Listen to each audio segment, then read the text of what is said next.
आएगा। देखो बच्चे, आपका WP का रिवीजन स्टार्ट कर दे रहा है। उसके क्वेश्चंस हमारे नहीं हुए थे, जो भी आपके कम्पिटिटिव लेवल के थे, है ना। बाकी ग्रेविटेशन के हम लोगों ने किए थे, और किसके किए नहीं, ग्रेविटेशन के भी नहीं किए हैं हमने, सिर्फ रोटेशनल मोशन के किया है। तो रोलिंग वो बच्चे एडवांस में करेंगे, ठीक है, इसमें नहीं करेंगे। एक बात और याद है आप लोगों को, बच्चे वो CBSE लेवल तक किया था, तो वो खत्म हो गया, अब तो वापस हम लोग आ रहा है। ठीक है, कुछ याद है तुम लोगों को कि वर्क पावर एनर्जी में क्या क्या था? नहीं याद है? क्या क्या था?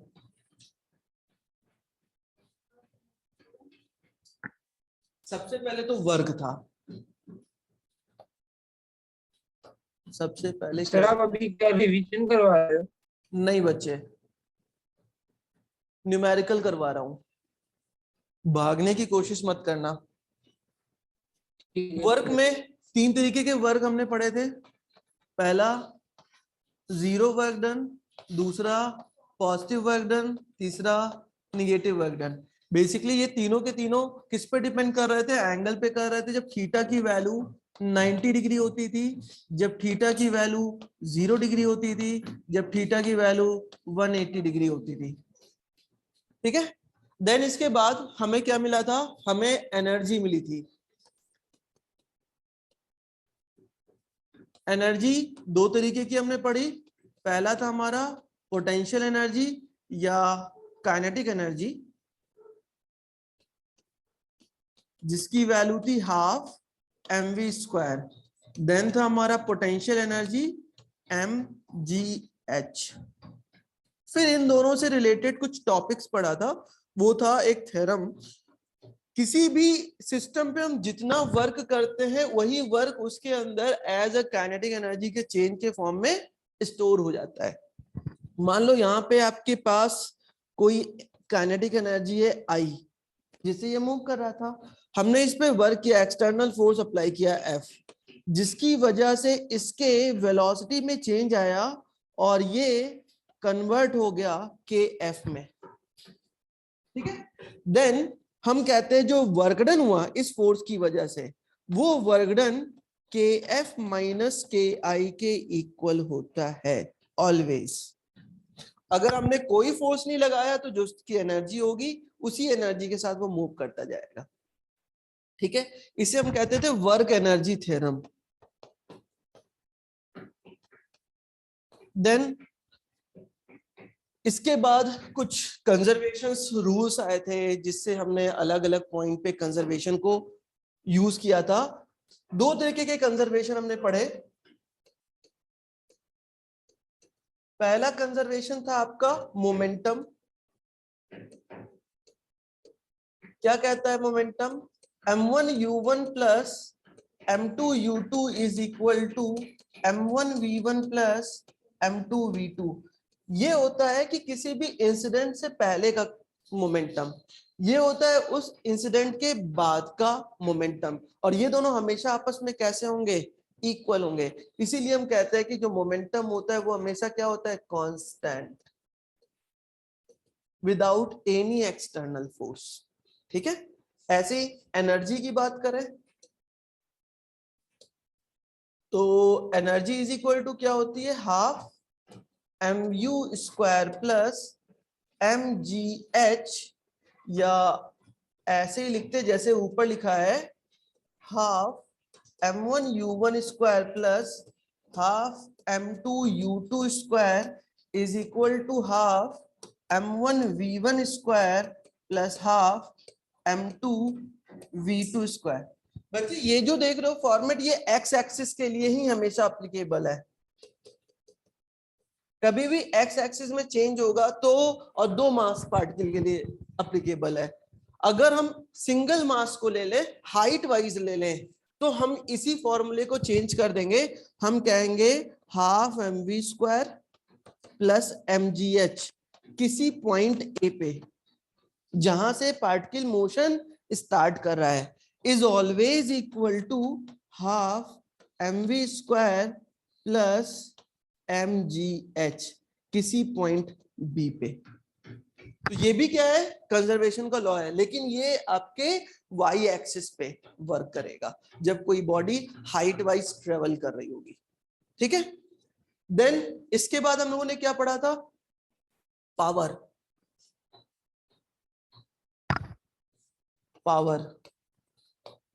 Power is equal to P is equal to rate of doing work, that means F into V. बहुत क्वेश्चन बच्चे पूछे जाते हैं यहाँ से, आपके जितने भी प्रीवियस ईयर में क्वेश्चन आए हुए वो सारे कलेक्ट करके लगभग टोटल 60 क्वेश्चंस बन रहे हैं इस चैप्टर के, छोटे से छोटे बड़े से बड़े मेंस लेवल के, वो सारे मैंने एक जगह पे लाके रख दिए हैं और एक साथ सॉल्व कर लेंगे। ठीक है, उसके बाद हमें मेंस पे वर्क करने की जरूरत नहीं पड़ेगी, फिर एडवांस पे करने की पड़ेगी। ठीक है, एडवांस तो हम लोग बाद में करेंगे। अब देखो पावर के बाद आता है अगली बात, इन सबके अलग अलग इंसिडेंट पे एक ऑब्जेक्ट एक टॉपिक बना था जिसे हम कहते थे इसेंट्रिसिटी। क्या होती थी इसेंट्रिसिटी? ई, हाँ, कोफिशिएंट ऑफ रेस्टिट्यूशन। इसे अलग अलग इलास्टिक कोलिजन के लिए इसकी वैल्यू कितनी होती थी? 1। फिर इन इलास्टिक, परफेक्टली इलास्टिक, अलग अलग था, आपके पास चार्ट गिवन है।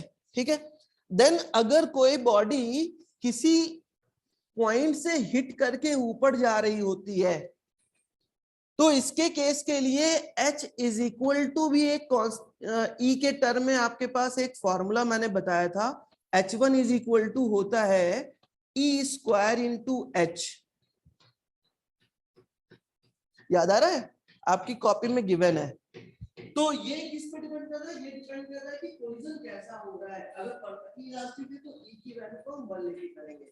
तो अलग अलग टिप पे क्वेश्चन आते हैं कि एक बॉल को मैंने यहाँ से छोड़ दिया, एक बार टिप करके एक हाइट पे आई, दूसरी बार टिप करके आई, कहाँ पे रेस्ट पे आएगी, कितने टाइम के बाद रेस्ट पे आएगी, इस तरह के क्वेश्चंस आते हैं। तो वहां पे हम इस फॉर्मूले का यूज करेंगे। फिर अगली बात आता है कोलिजन। क्या आता है? कोलिजन। तो कोलिजन में बच्चे दो चीजें हैं, एक तो आपका ये कहता है E को ही डिफाइन करता है, E is equal to mod of V1 minus V2 upon mod of U2 minus U1। ये इसके पॉजिटिव वैल्यू को टेक करता है, कोफिशिएंट ऑफ रेस्टिट्यूशन। इसका मतलब यहां से आप कह सकते हो V1 minus V2 is always equal to U2 minus U1। ये क्या है? कोलिजन के बाद की रिलेटिव वेलोसिटी। ये क्या है? कोलिजन से पहले की रिलेटिव वेलोसिटी। और ये दोनों आपस में कैसे होते हैं? इक्वल होते हैं। ये प्रूव करने के लिए मैंने दिया था इस बार के पेपर में। फिर V1 इज इक्वल टू क्या आया था? M2 minus M1 upon M1 plus M2 into U1 plus 2M2 upon M1 plus M2 into U2। ऐसे ही V2 की वैल्यू क्या आई थी? 2M1 upon M1 plus M2 into U1, M2 minus, हाँ, M1 minus M2 यहां होगा, M2 minus M1 upon M1 plus M2 into U2। ये था। अब अलग अलग पार्टिकल को हमने किया कि मास सेम है, दोनों को किया तो क्या आएगा? एक का मास बहुत बड़ा है, एक का मास उसके कंपेयर में बहुत नेग्लेक्ट है। 6-7 केस थे इसमें, और उनके लिए V1 और V2 की वैल्यू अलग अलग हमने निकाल रखी थी। ठीक है ना, यहां तक आप लोग जानते हो। ठीक है, इतनी नॉलेज सफिशिएंट है हमारे आज के टॉपिक के लिए। इसका आंसर कितना आ रहा है? बी आ रहा है। कैसे बी आ रहा है? चलो सारे लोग ट्राई करो, मैं हिंट दे रहा हूं। देखो मैं क्वेश्चन सॉल्व नहीं करूंगा, मैं सिर्फ हिंट दूंगा, आप लोग की रिस्पॉन्सिबिलिटी ये करना। पेन चलाओ। हाँ चलो बताओ क्या होता है? W is equal to half k x square. क्या कह रहा है? A spring of spring constant 5 into 10⁻³ newton per metre stretch initially by 5 centimetre. मतलब किसी स्प्रिंग को कितना स्ट्रेच किया गया है? मान लो ये इसका ओरिजिन है तो ओरिजिन से 5 सेंटीमीटर किया गया। ठीक है, फ्रॉम द अनस्ट्रेच पोजीशन, वो थी उसकी unstretch position, then the work required to stretch is further by another 5 centimetre. मतलब इस ऑब्जेक्ट को यहां से यहां तक लाने में ये भी क्या है आपका 5 सेंटीमीटर, यहां तक लाने में कितना वर्क करना पड़ेगा ये पूछ रहा है, ठीक है ना। तो कितना वर्क करना पड़ेगा, उसके पोटेंशियल एनर्जी के बराबर करना पड़ेगा। तो हमारे पास पोटेंशियल एनर्जी गिवन है, तो हम क्या लिखेंगे, W is equal to 1/2 K final position मतलब x2 स्क्वायर, हाँ चलो xf ले, यार ये तो मामला गड़बड़ है, ठीक है। मतलब मैं इसमें माइनस नहीं कर सकता, इसमें ये करना पड़ेगा xf square minus xi square. अब xf की वैल्यू आपको पता है कितना भाई, ओरिजिन से 10 है, तो xf is equal to 0.1 metre और xi is equal to 0.05 metre. Put कर दो, तो 1/2 मल्टीप्लाई बाई k कितना है 5 इंटू 10⁻3। अब इसको देखो ऐसे सॉल्व करते हैं, xf minus xi, xf plus xi, क्या बन गया 1/2 इंटू 5 इंटू 10⁻3 मल्टीप्लाई बाई, इनको माइनस करो तो 1 में से 0.05 जाएगा तो कितना आएगा 0.05 मल्टीप्लाई बाई 0.15। चलो सॉल्व करो। अब देखो ये तो सीधे सीधे बन जा रहा है 7.5 इंटू 10⁻³ बन रहा है नहीं बन रहा, और 10⁻³ और 3 उड़ गया, तो 7.5 मल्टीप्लाई बाई 5/2 है ना भाई, क्या बन जाएगा W is equal to 7.5 multiply by 5/2, और ये वैल्यू हाँ, और 37.5 डिवाइड बाई 2 18.75। तो बच्चे आपका आंसर क्या हो जाएगा B.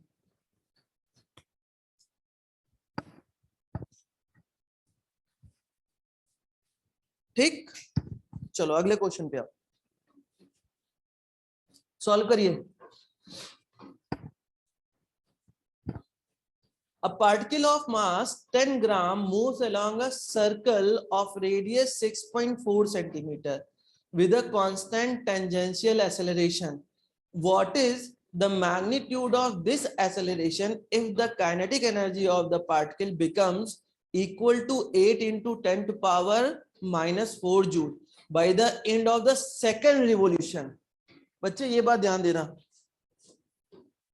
After the beginning of the motion, मतलब जब स्टार्ट कर रहा है तो सेकेंड रिवोल्यूशन में पूछ रहा है एक्सेलरेशन की वैल्यू, टेंजेंशियल एक्सेलरेशन की वैल्यू।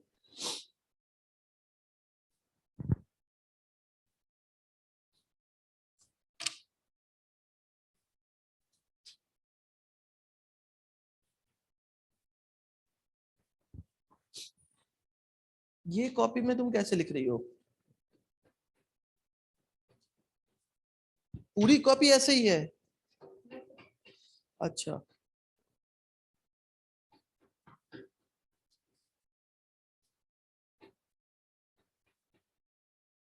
क्या करें, सबसे पहले तो काइनेटिक एनर्जी क्या क्या गिवन है, काइनेटिक एनर्जी गिवन है कितना 8 इंटू 10⁻⁻4 जूल है ना। तो हम कह सकते हैं कि इसकी वैल्यू जो एनर्जी होगी वो हाफ mv स्क्वायर के इक्वल होगी। क्या यहां से v की वैल्यू नहीं निकाल सकते हो, निकल आएगी ना, मास भी गिवन है, ई भी गिवन है। देन कह रहा है कि 2 रिवोल्यूशन में, तो 2 रिवोल्यूशन में जो s होगा तो कितनी है ना, जिसमें r की वैल्यू आपको पता है 4 पाई इंटू कितना है r 6.4 इंटू 10⁻⁻2।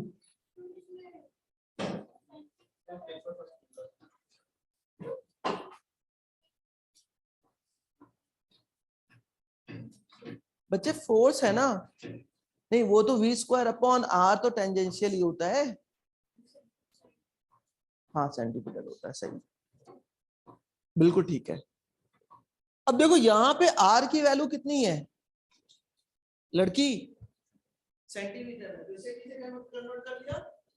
अब आपके पास v है, आपके पास s है, a की वैल्यू पूछ रहा है, क्या लगाओगे, बस लगा दो भाई, v square is equal to u square plus 2as, इसका मतलब a is equal to v square upon 2s। आपके पास यहां से v निकलेगा, उसको यहां पुट करोगे, s की वैल्यू गिवन है। अच्छा,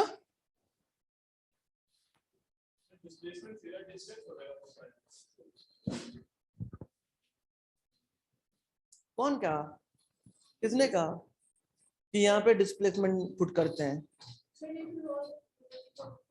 जब भी हम स्ट्रेट लाइन में होते हैं उस टाइम पे हम डायरेक्शन यहाँ पे देखते हैं, जब भी हम सर्कुलर मोशन में होते हैं उस टाइम पे ये क्या होता है, उसका डिस्टेंस होता है कि कितना वो डिस्टेंस कवर कर रहा है।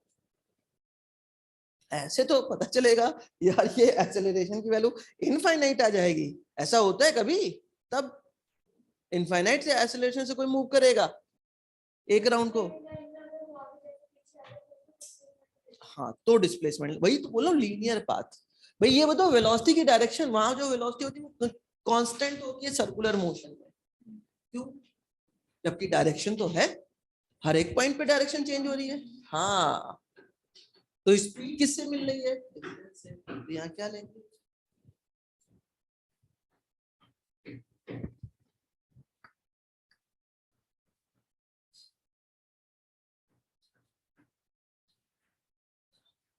इस कमरे में तो गर्मी है, फैन चला दूं, रहने दो।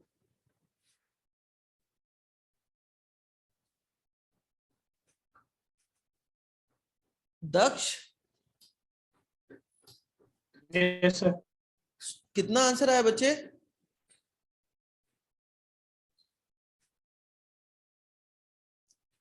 सॉल्व करके बताओ आंसर कितना आया।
ये हो गई आपकी वेलोसिटी की वैल्यू, इसको यहाँ पे पुट करते हैं तो 0.4 का स्क्वायर हो जाएगा 0.16 multiply by 8 into 3.14 multiply by 6.4 into 10 to power -2। तो 10⁻² ऊपर गया तो +2 हो जाएगा, वो 16 हो जाएगा। तो 16/8 इंटू 3.14 मल्टीप्लाई बाई 6.4, तो 8 2 जा 2, ये गया 3.2, मतलब 1/3.14 मल्टीप्लाई बाई 3.2। तो कहीं ना कहीं ये वैल्यू आएगी 10 नहीं आएगी, 9 पॉइंट आएगी। 10 कैसे आएगी? 10 पॉइंट आ रहा है, कितना आ रहा है 10 पॉइंट? 10.1। 1.0, हाँ वही 10.1। हाँ तो 0.1, तो सारे तो 1 से छोटे ही हैं।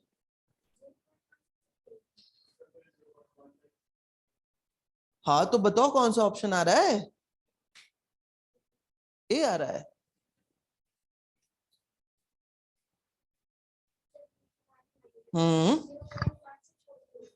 ये 0.1 से छोटी होगी, तो 0.1 से छोटी होगी, इसका मतलब तो इन चारों में से कोई नहीं होना चाहिए। हाँ एक्चुअली जानते हो क्यों हो रही है? मैंने 3.14 लेके सॉल्व किया है, इसको 22/7 लेके करें ना तो एग्जैक्ट आंसर आएगा। इन चारों में से जो भी आएगा वो एग्जैक्ट आएगा। कैसे? देखो इसको तुम सॉल्व करोगे तो ये 0.09 करके आएगी वैल्यू, 0.09 करके वैल्यू आएगी। और 0.09 का मतलब क्या हुआ? 0.1। तो आपके एक्सेलरेशन की वैल्यू कितनी हुई? 0.1। मतलब ए ऑप्शन सही है। हाँ बिल्कुल ठीक है, आपका ए ऑप्शन सही है। हाँ तो ये जो वैल्यू आएगी ये आ जाएगी 0.09, तो इसे मैं मान सकता हूँ 0.1 मीटर पर सेकेंड स्क्वायर।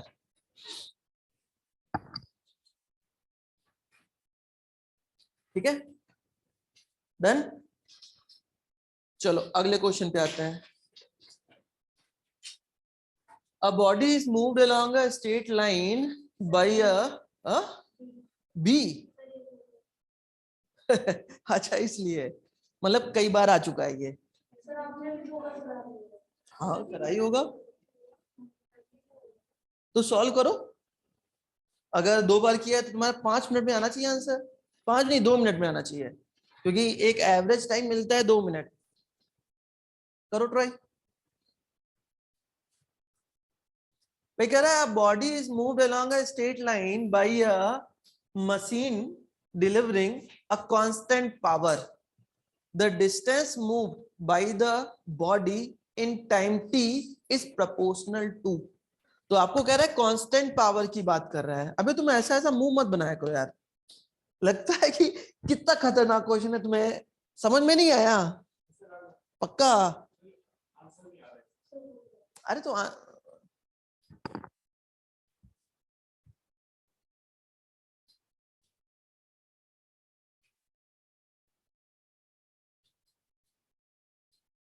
बच्चे, लेकिन ये जो तरीका है ना ये सही नहीं है।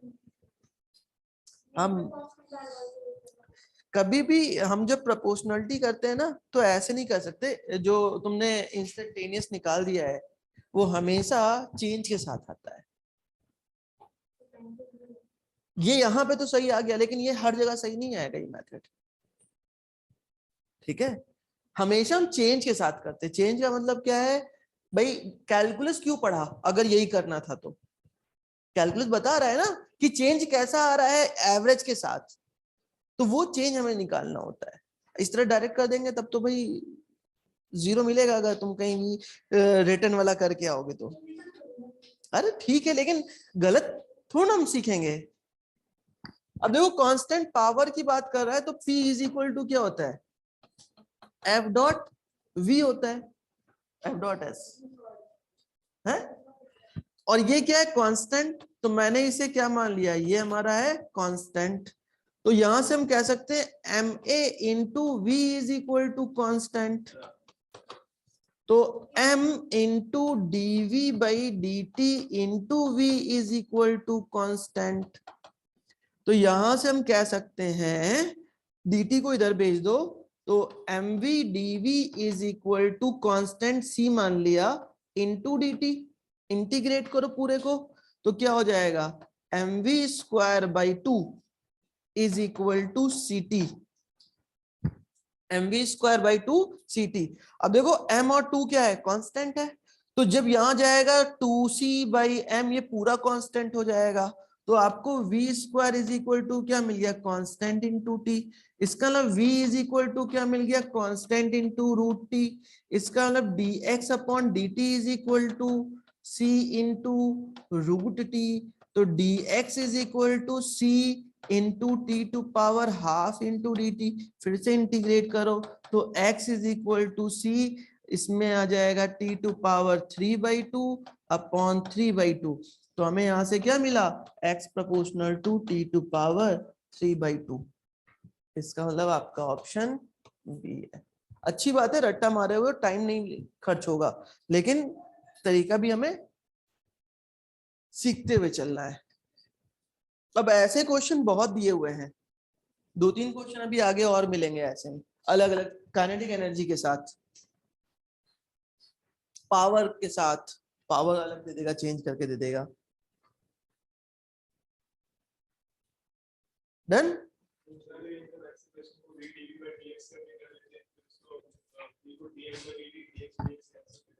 हाँ कर सकते थे भाई, dx को भाई v dx, क्या v dx by v dv by dx, उसमें t तो होना आ रहा है, इंटीग्रेट कैसे कर लोगे, नहीं कर सकते। तो बच्चे इसका मतलब हम डबल काम कर रहे हैं, हम dx को फिर से लेंगे और dv को फिर चेंज करेंगे इन टर्म ऑफ dt, तो वो तो डबल काम हो गया ना। हाँ डन। चलो अगले क्वेश्चन पे आते हैं। A ball is thrown vertically downward from a height of 20 meter with an initial velocity v naught.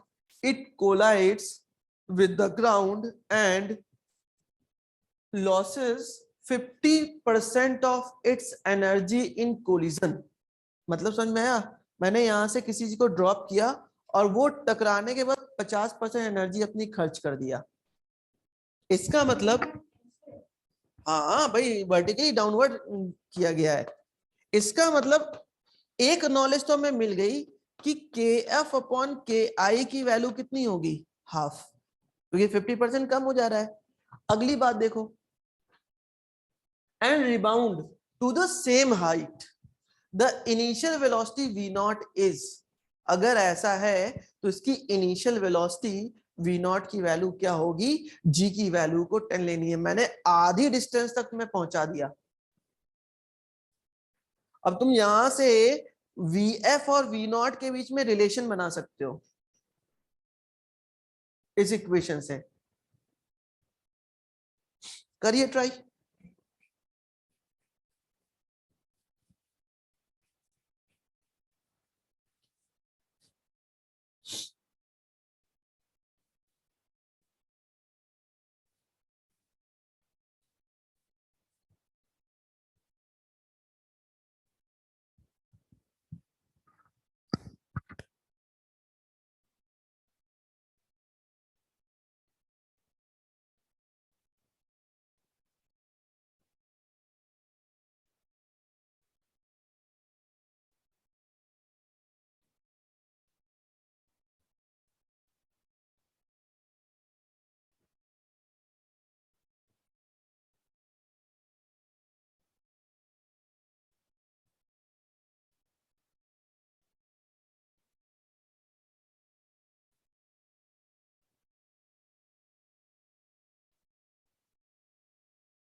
है। अच्छा, कैसे सी आ रहा है? क्या कर दिया तुमने ऐसा गलत है? तुम्हारे पास वेलोसिटी का कोई फॉर्मूला है क्या? मतलब यहां से क्या मिला तुम्हें? चलो बताता हूं। ये कहेगा 1/2 VF square upon 1/2 m V not square is equal to 1/2. That means VF upon VF square upon V not square is equal to 1/2. अरे ठीक है, हम नहीं करेंगे, कोई दिक्कत? अब देखो VF का मतलब क्या हुआ? हाँ, तो कोलिजन के बाद की वेलोसिटी का मतलब क्या है?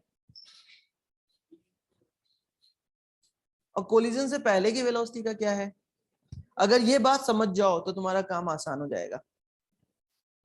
भाई v इज इक्वल टू होता है, v square is equal to होता है u स्क्वायर प्लस 2as, है ना? अब बॉडी किस हाइट तक जा रही है ये तुम्हें पता है। अब अगर सेम बात है, अगर ये चीजें हो रही है एक्चुअल में, तो vf की वैल्यू क्या vf स्क्वायर की value u square plus 2gh के टर्म में लिखा जा सकता है। तो v नॉट स्क्वायर की वैल्यू को कैसे लिखा जा सकता है? ये दोनों चीज समझ जाओ, तुम्हारा काम बन जाएगा।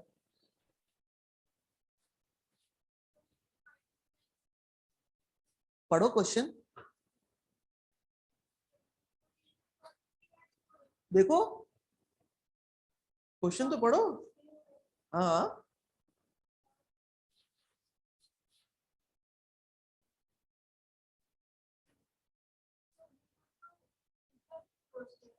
हाँ, इनिशियल वेलोसिटी है।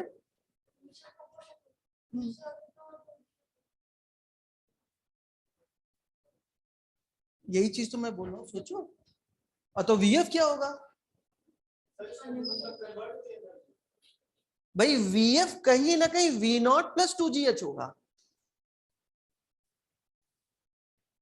होगा नहीं होगा? सोच के देखो। भाई बॉल क्या कर रहा है? बॉल यहां पे आके यहां से हिट कर रहा है और वापस जा रहा है यहीं पे। तो हम कह नहीं सकते V not is equal to √2gh और V F is equal to √V not square plus 2gh। कह सकते नहीं कह सकते हैं? हाँ हाँ, तुम सोचो, क्वेश्चन दिया हुआ है तब।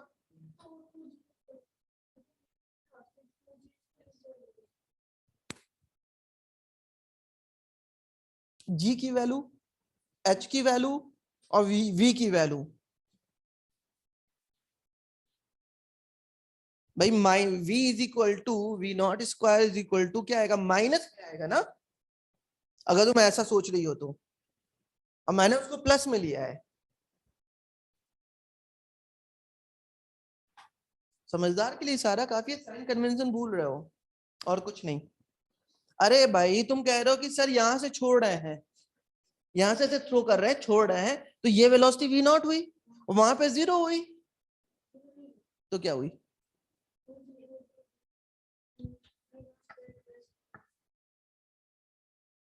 मतलब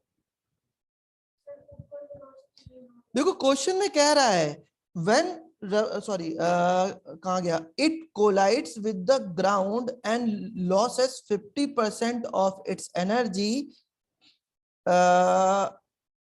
इन collision and rebound the same height. अब अगर वो कोलिजन में एनर्जी को लॉस कर रहा है, इसका मतलब वहां पे जो एनर्जी का चेंज आ रहा है वो चेंज कैसा होगा? इंस्टेंटेनियस होगा। हाँ भाई, तब हम कह सकते हैं ये बात। तो हम ये बात कह सकते हैं कि ये जो वैल्यू होगी ये VF होगी और ये V नॉट होगी। बोलो, पूरी पाथ के लिए, क्योंकि कह रहा है कि ये सेम हाइट तक जा रहा है जिस हाइट पे है।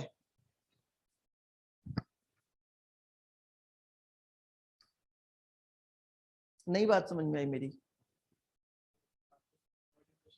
हाँ, थर्ड इक्वेशन लगाई। देखो चलो एक मिनट, मैं एक्सप्लेन कर। अरे रुक लड़की, हाँ, ये था आपका बॉल जो यहां से स्टार्ट कर रहा है V0 से, और वो इस तरीके से यहाँ पे हिट कर रहा है, और हिट करने के बाद वो वापस जा रहा है H हाइट पे। इतनी बात समझ में आ रही है? पक्का है ये बात? ठीक है। अगर ये बात है तो ये जो के आई है ना, के आई है, इसको भी थोड़ा सा मैं चेंज कर देता हूं अगर कंफ्यूज हो रहे हो। सही है बात? मैंने VF और VI ले लिया, ठीक है? नहीं अब नहीं, इसका मतलब ही वही था। ऐसे जो इनिशियल एनर्जी है वो तो कहीं ना कहीं किसकी वजह से आ रही है? V0 की वजह से ही आ रही है। तो क्या गड़बड़ था भाई? लेकिन हम पूरे पाथ को लेंगे उस केस में। पोटेंशियल होगी तो पोटेंशियल से हमारा क्या लेना देना? हमारे पोटेंशियल हाइट का कोई लेना देना है क्या? वो जो 2gh आ रहा है V स्क्वायर में, कहीं ना कहीं हाफ m से मल्टीप्लाई करके देख लो दोनों तरफ, तो potential energy is equal to kinetic energy मिलेगा। अरे सुन रहे हो मेरी बात? इसलिए नहीं मान रहे कि V square minus U square is equal to 2gh, ये कंजर्वेशन लॉ को ही तो होल्ड करता है। तो यहाँ पे पोटेंशियल और काइनेटिक का क्या मतलब हुआ? तुम्हें पोटेंशियल और काइनेटिक बनाना है तो हाफ हमसे मल्टीप्लाई कर दो पूरे को, तो एक साइड तुम्हारी क्या हो जाएगी? काइनेटिक एनर्जी, एक साइड क्या हो जाएगी? Potential energy. तो ये कंजर्वेशन से तो आया हुआ है। तो हमारे पोटेंशियल एनर्जी की हमें जरूरत है क्या? नहीं है। अब देखो, अगर मैं यहाँ पे V फाइनल की बात करूं तो V फाइनल क्या हो जाएगा? मैं स्क्वायर ले लेता हूं। V फाइनल स्क्वायर मतलब हो गया V square is equal to initial velocity कितनी है प्लस कितनी हाइट तक जा रहा है?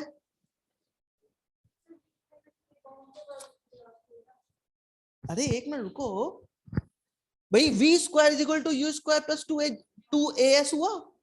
अब इसमें जो ये V0 स्क्वायर है, ये कहां से कहां तक की है? इस पॉइंट से इस पॉइंट तक की है ना, रिबाउंड होने की। तो इस पॉइंट पे उसकी वेलोसिटी कितनी आ रही है?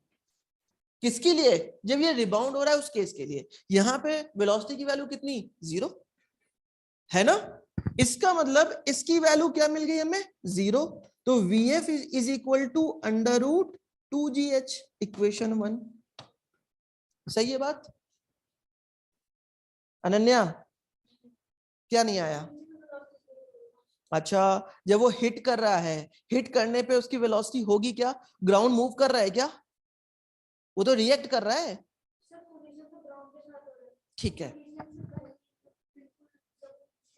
हाँ हाँ, तो मैं उसी की बात कर रहा हूँ। यहाँ पे 0 है, वही तो उसकी इनिशियल होगी भाई। कोलिजन के पास ही तो एनर्जी मिली, तो वो सेम हाइट पे पहुंच रहा है। अगर इस पॉइंट पे इसको एनर्जी नहीं मिली होती तो यहां तक हिट करता क्या? ये नहीं करता। मतलब इस पॉइंट पे इसके पास कौन सी एनर्जी हुई? वहां से यहां तक पहुंची, मतलब कहीं ना कहीं इसके पास पोटेंशियल एनर्जी के फॉर्म में स्टोर हो रही है, क्योंकि ये उसके रिस्पेक्ट में ये क्या है? ग्राउंड स्टेट है भाई। ग्राउंड स्टेट से H हाइट नीचे आई। हाँ, अब नीचे को रेफरेंस मानोगे तो ये कहां पहुंच गया? ऊपर पहुंच गया भाई। दो केसेस हो रहे हैं, एक बार हिट कर रहा है और एक बार रिबाउंड कर रहा है। तो मैं दोनों को एज अ ओरिजिन लेके काम कर रहा हूं। नहीं पल्ले पड़ा?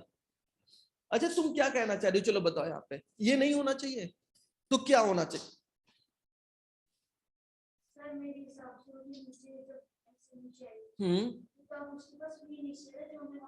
ठीक है, बिल्कुल सही बात है। नहीं, मैंने वही लिखा हुआ है, देखो जरा। V final is equal to initial velocity. भाई V0 का मतलब है इनिशियल वेलोसिटी। ले लड़की, अरे अभी ये पूरा गायब हो जाएगा। अरे एक मिनट यार, एक लोगों को पहले समझाऊं कि दो लोग एक साथ आ जाओगे? अब सही है। तो V स्क्वायर का मतलब क्या हुआ? VF जो तुम फाइनल मान रही हो, जिस वेलोसिटी पे पहुंच रहा है।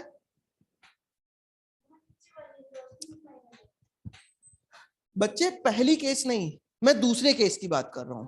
तो दूसरे केस में फाइनल वेलोसिटी क्या है, जिस हाइट तक पहुंच रहा है वो, ऊपर पढ़ो, मैं रिबाउंड की बात कर रहा हूं, नहीं हाइट तक पहुंचने से पहले की बात कर रहा हूं। तो उसके पास फाइनल वेलोसिटी कुछ होगी ना, तो उस वीएफ की बात कर रहा हूं।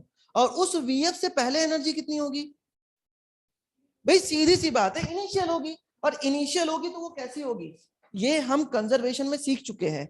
3 पार्टिकल को एक अलग अलग पे लिया था, तो जब यहाँ पे इसको 0 मान रहे थे तो यहाँ वेलोसिटी मानते थे, यहाँ 0 मानते थे तो यहाँ वेलोसिटी मानते थे, यहाँ 0 मानते तो यहाँ वेलोसिटी मानते थे। याद आ रहा है, जब बीच का कोई सेपरेट आता है तो हम कहते हैं ये टाइम के रिस्पेक्ट में चेंज हो रहा है। तो अगर तुम इसे मान रही हो, इसका मतलब इनिशियल कितना, 0 ही तो हुआ। तो वही बात, वही लेके तो मैं चल रहा हूं, और क्या मैंने लिया है। ठीक, अब बात करते हैं वी इनिशियल। अब तुम क्या कह रहे थे बताओ।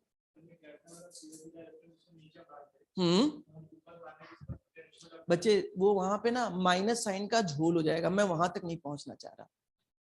अगर तुम नीचे डिफरेंस मानते हो, दो चीजें होती हैं, एक बार वो ऊपर की हाइट पे जा रहा है प्लस, दूसरी बार वो नीचे की ओर आ रहा है माइनस एच। तो उस एच और माइनस एच में मैं नहीं उलझाना चाह रहा तुम्हें। भाई सीधी सी बात है, मैं एक पॉइंट से जहां से पार्टिकल मोशन कर रहा है मैं उसी को फॉलो करता चल रहा हूं।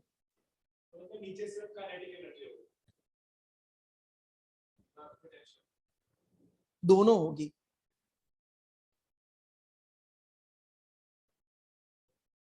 भाई। अगर उसके पास पोटेंशियल एनर्जी नहीं, भाई उसको रेफरेंस पा रहे हो, अगर उसे रेफरेंस पा रहे हो तो कितनी हाइट नीचे आया वो, एच हाइट, क्या जनरेट हुआ, पोटेंशियल एनर्जी।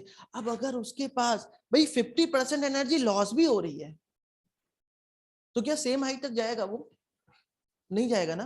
मतलब कहीं से उसे एनर्जी मिल रही है, वो एनर्जी किस फॉर्म में है उसके पास। भाई पहली बात तो 50% जाना चाहिए, लेकिन कह रहा है सेम हाइट तक जा रही है। समझ में आई बात। अब आते हैं इसके वी इनिशियल पे। V initial square is equal to, again समझना बात को, ये जो वी इनिशियल वेलोसिटी यहां मिल रही है हमें इस पॉइंट पे, वो इनिशियल वेलोसिटी से पहले की वेलोसिटी कितनी है, √2gh। और वो किसकी वैल्यू है, वी नॉट की। देखो किस वेलोसिटी से जा रहा है वो,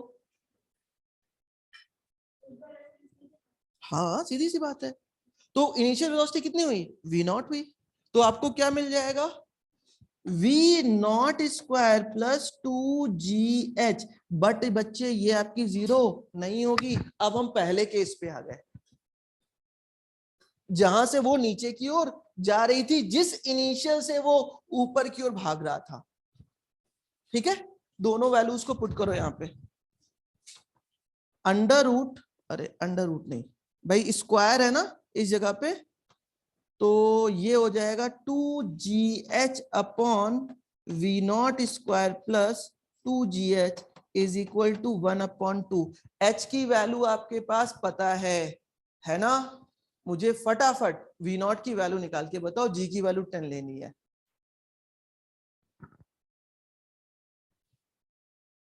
भाई ऊपर कितना आ गया, 10 इंटू एच, एच का मतलब 20, 20 इंटू 2 40, 40 इंटू 10 400, ऊपर 400 आया। नीचे देखो वी नॉट स्क्वायर को छोड़ दो, फिर से 400 आया। तो ऊपर में से ऑप्शन कौन सा है, ए। क्लियर है बात, वी नॉट की वैल्यू कितनी आ गई, 20 मीटर पर सेकेंड, ए ऑप्शन।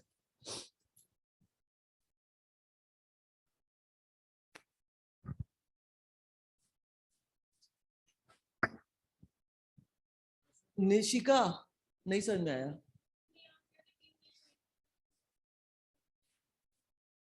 क्या चीज, तो हमने और क्या लगाया है, ये इक्वेशन क्या है, कंजर्वेशन तो है ना। ना, वो गलती से आ रहा है, डायरेक्ट हो ही नहीं सकता क्योंकि इसको 2 पार्ट में हमें लेना पड़ेगा। ठीक है,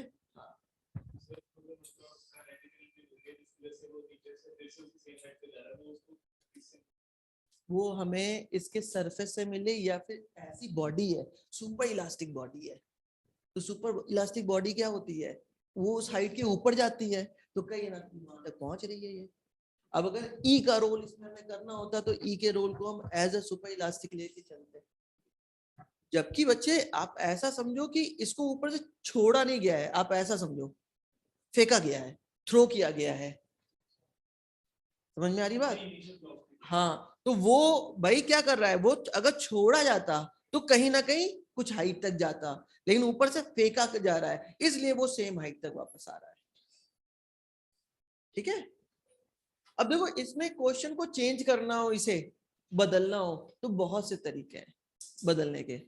तुम जो कह रही हो कि हाँ के एफ, अब देखो वहां पे क्या करो, जो तुम कंजर्वेशन लगा रही हो जरा उससे आओ, के F 2kf is equal to 2ki। लग गया कंजर्वेशन? नहीं लग गया भाई, उसी को तो मैंने यहाँ पे फॉलो किया है, दो दो इक्वेशन लेके इक्वेशन ऑफ मोशन तक लेके गए हैं।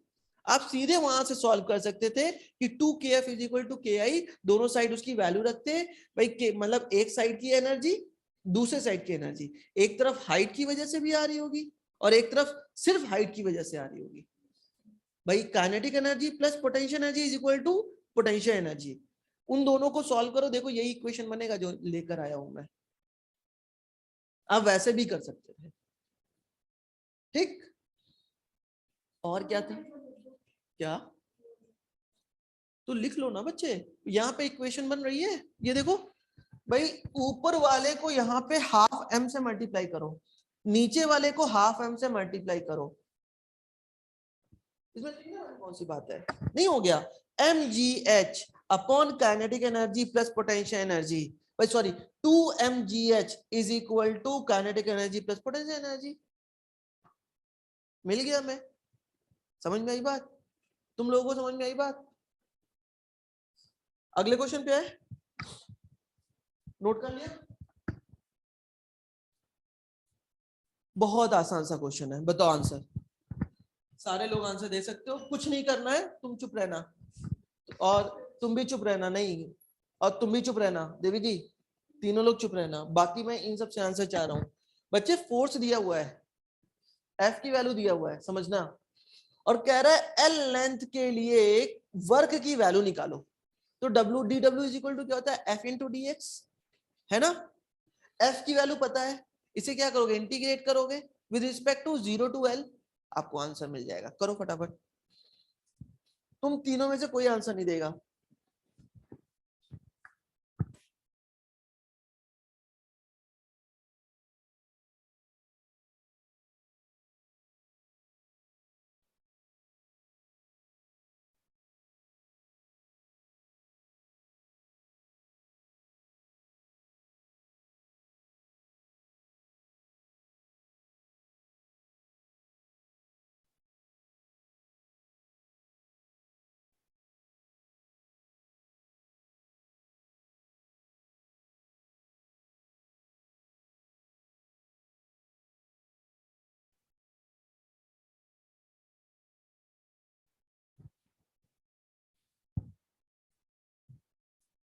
चलो भैया करण बताओ आंसर। दक्ष इसका आंसर बताओ बच्चे। सर इंटीग्रेट करने के बाद तो सर सी ऑप्शन आ रहा है। इंटीग्रेट करने के बाद सी ऑप्शन आ रहा है, अच्छा तुम्हारा भी भाई, तुम एक्सेप्ट कर लो जरा देव को। हाँ बिल्कुल ठीक है बच्चे, सी आंसर ही आएगा, वेरी गुड। देखो d W is equal to F into d x, मतलब d W is equal to a x plus b x square into d x, means W is equal to integral of a x d x plus b x square into d x, कहां से कहां तक, 0 to L, 0 to L. ठीक है, तो क्या मिल गया, A L square by 2 plus B L cube by 3। ऐसे से क्वेश्चन आ जाते हैं कभी कभी। ठीक है,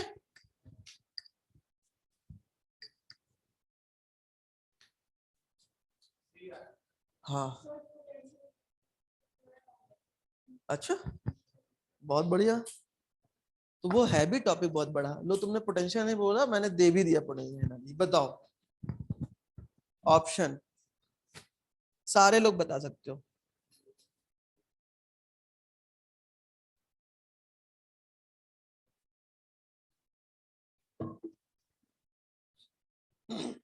इसका आंसर सारे लोग दे सकते हो, ए है। अच्छा, सी है। अच्छा, अब एक लोग बी दे दो, एक लोग डी दे दो।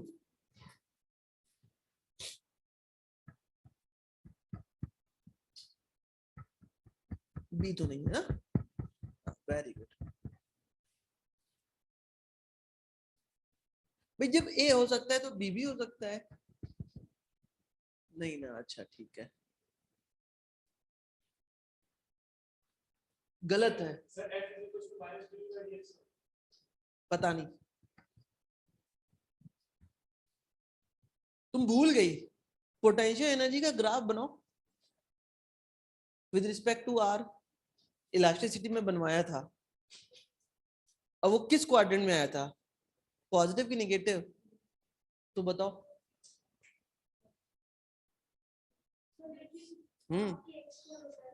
Minus half k x square होता है। माइनस साइन को हम इग्नोर कर देते हैं। हम क्यों और कब करते हैं? ठीक है, अभी मैं चलो बताता हूँ। देखो बच्चे, एफ इज इक्वल टू क्या आया, माइनस के एक्स। ये तो पता है ना, हुक्स लॉ से ये पता है। अच्छा, अब अगर मुझे वर्कडन की वैल्यू चाहिए तो वर्कडन क्या आएगा, F into d x into cos theta. सही है। अब कॉस थीटा की वैल्यू कितना, -1। बच्चे दो चीजें, अगर तुम यहां पे -1 लोगे तो यहां माइनस नहीं लोगे। क्यों? क्योंकि ये नेगेटिव क्या आ रहा है, इसी की वजह से आ रहा है। हाँ, समझ में आ रही बात? तो या तो आप यहाँ पे -1 ले लो या तो 0 ले लो, इसको पुट कर दो, क्योंकि एफ में माइनस आ गया मतलब उसी की डायरेक्शन में हो गया। तो W is equal to minus F into sorry k into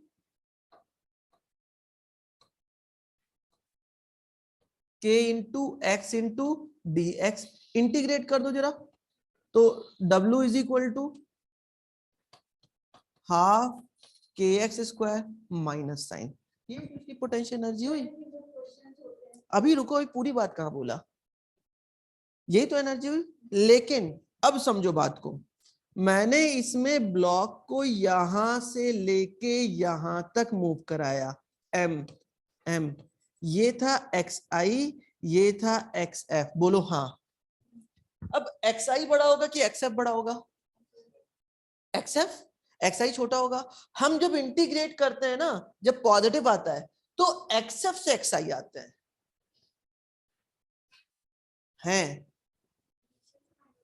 हाँ अच्छा भाई, ये इनिशियल नहीं हुआ इसका, छोड़ तो यही रहे हैं, वहां से कहां आ रहा है ये, तो निगेटिव साइन आएगा नहीं आएगा?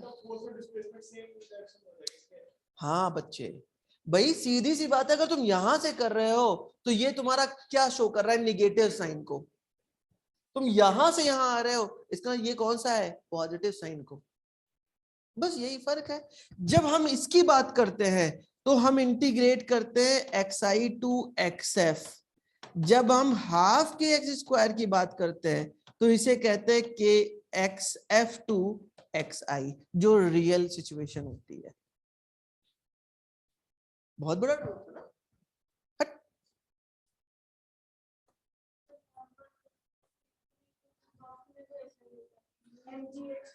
देखो, हाँ एच भी हमेशा निगेटिव होता है। भाई तुम किधर जा रही हो, जी की डायरेक्शन में जा रही हो क्या? नहीं, तो माइनस साइन देगा नहीं देगा? लेकिन कभी लेते हैं नहीं, क्योंकि एनर्जी तो हमेशा पॉजिटिव होती है। उसका बिहेवियर थर्ड क्वाड्रेंट में शो करता है।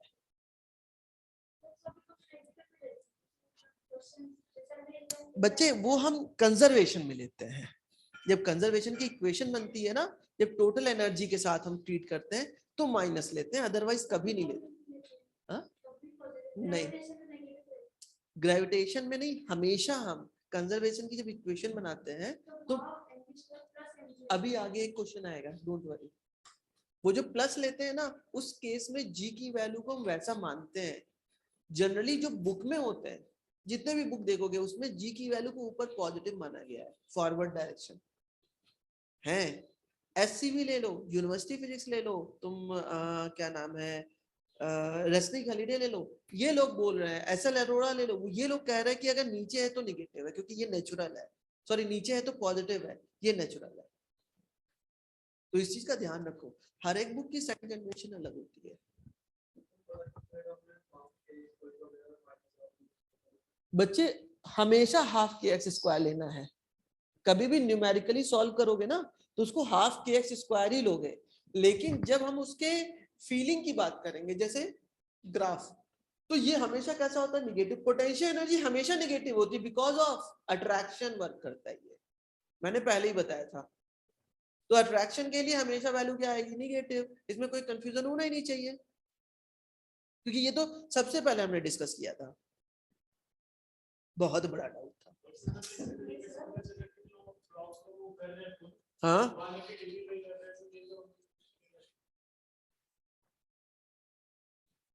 बच्चे सारी की सारी कैलकुलेशन डिपेंड करती है किस पे, किस पे डिपेंड करती है, इनिशियल और फाइनल पोजीशन पे। तो वही हमें बताएगा कि हमारी वैल्यूज क्या है। ठीक है, अगले क्वेश्चन पे आए, क्वेश्चन 6 पे ही चल रहे हैं अभी हम लोग। चलो स्पीड बढ़ाओ, लो भाई, वही वैसा ही क्वेश्चन है जो शुरुआत में तुम बिना कई बार हम लगा चुके हैं। ये क्या कर रही हो?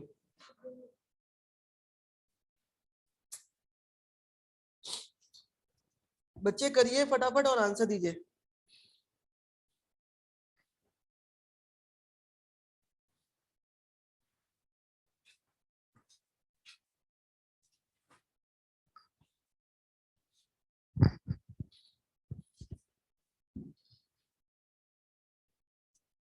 थोड़ा स्पीड बढ़ाओ भाई, हमें 40 क्वेश्चन मैंने इसमें अभी डाल रखे हैं।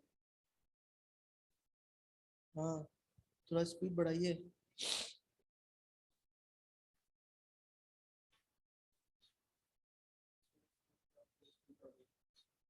पता नहीं यार,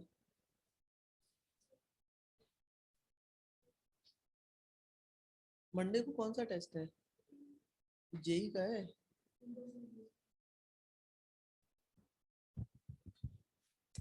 अभी सोचिए, या ई का ले लेंगे, WPE का। भाई कर तो हम लोग WPE रहे हैं अभी। ठीक है,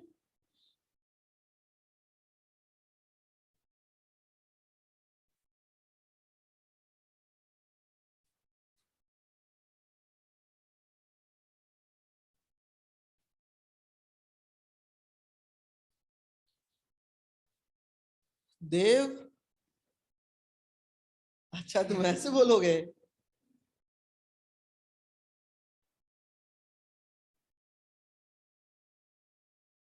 नहीं आया? लो, थोड़ा सा क्वेश्चन टेढ़ा हो गया, तुम लोग कर ही नहीं पा रहे हो। लड़की क्या है, उसमें तो तुरंत आ गया था, रटी रटाई बैठी थी। देखो कह रहा सर है, हम वी वी निकाल सकते हैं, कैसे पर हमें कैसे कैसे कैसे? सर वर्क डन का डिफरेंशिएट करेंगे मतलब तो पावर आती है ना। वर्क डन डिफरेंशिएट करने पे पावर आती है? क्या पढ़ रहे हो यार? थोड़ा सर और dw/dt p होता है ना, D, dw half mv square minus u square. वो वर्क डन होता है बच्चे, डीटी नहीं होता है। तुम पहुंच रहे हो, इतना दिमाग कैसे लगा रहे हो मुझे पता नहीं, लेकिन आप पहुंच रहे हो। देखो कह कह रहा है a particle of mass m driven by a machine। हाँ क्या कह रहे हो? हाँ ठीक है, अच्छा किया है। that deliver a constant power of k watt. If the particle start from rest, the force on the particle at a time t is, भाई आपको फोर्स निकालना है, ठीक है, बहुत अच्छी बात है। तो work done is equal to क्या होता है, force into displacement x, dw is equal to, ये हमें पता है ना, ये हमें पता है। तो हम ऐसा कह सकते हैं, समझना बात को, W by T is equal to half mv square by T. क्या, हाँ वो भी कर सकते हैं, लेकिन ठीक है, समझो बात को, मैं सीधे v के इक्वेशन तक पहुंचाना चाह रहा हूं जो आप लोग निकालते हो। तो अगर मैं बोलूं इसको, ठीक है, एक और थोड़ा सा मैं चेंज करता हूं। ओ भाई, तो बड़ा गड़बड़ मामला है।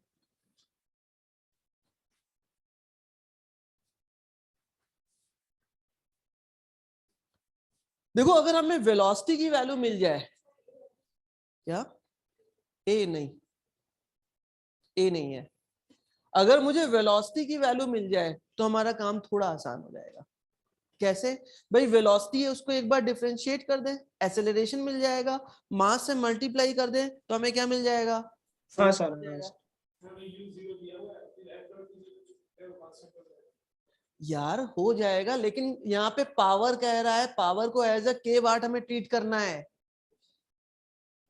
तब कैसे करेंगे, समझो तुम्हारी, चलो मैं तुम तक ही पहुंच रहा हूं। पावर इज इक्वल टू, तुमने बोला F इंटू वी, यही कह रहे हो, ठीक है, इसको यहाँ पे ऐसे छोड़ दो, कोई मतलब नहीं है अभी। अब पावर इज इक्वल टू क्या होता है, W बाई टी, इसका मतलब W is equal to P into T, इसका मतलब half mv square is equal to P into T, मतलब v square is equal to 2kT, मतलब p की वैल्यू रख दिया 2kT अपॉन m, इसका मतलब v is equal to under root 2k upon m into T to power half.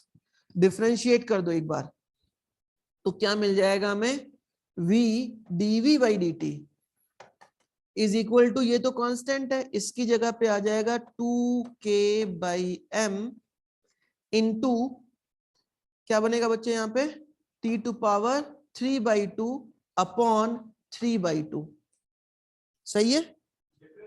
Differentiate करना है, तो मैंने गलत कर दिया ना, हाँ, t to power minus half upon half, अच्छा इनटू, बिल्कुल सही है, मेरा थोड़ा सा हिल गया है बात, ठीक है।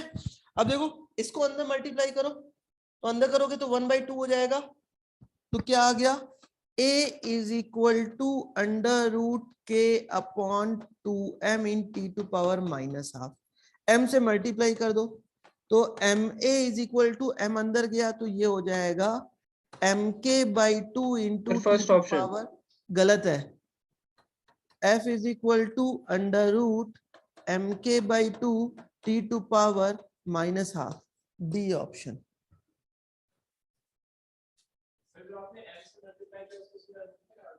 हाँ और क्या भाई, m स्क्वायर जाएगा अंदर तो कट नहीं जाएगा भाई, m को रूट के अंदर लेके जाओगे तो m स्क्वायर नहीं बनेगा, तब यही कहीं गलती होगी लड़की, पक्का बता रहा हूँ मैं।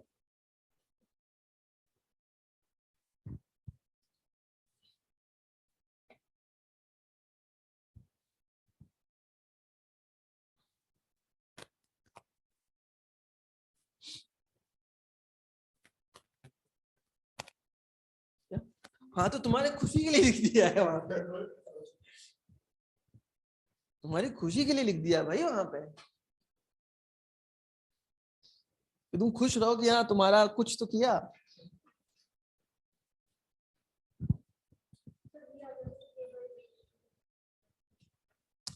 F के लिए k बाई वी कैसे, अच्छा, फिर वहां से एक्सेलरेशन कैसे निकालती, v की वैल्यू निकालती। हाँ, तो तुमने फोर्स को तो चेंज कर दिया। ठीक। F इज इक्वल टू के बाई बी रखोगी तो F उड़ नहीं जा रहा है, F निकालना है तुमको। हाँ, क्या आ गया। अच्छा, इस वैल्यू को ठीक है, एक ही तो बात है, तो सोचो उसमें तुम क्या कर रही हो। F इज इक्वल टू के बाई बी कर दे रही हो तो K बन रहा है, की वैल्यू वही तो गिवन है वहां पे। डन। अगले क्वेश्चन पे आता है।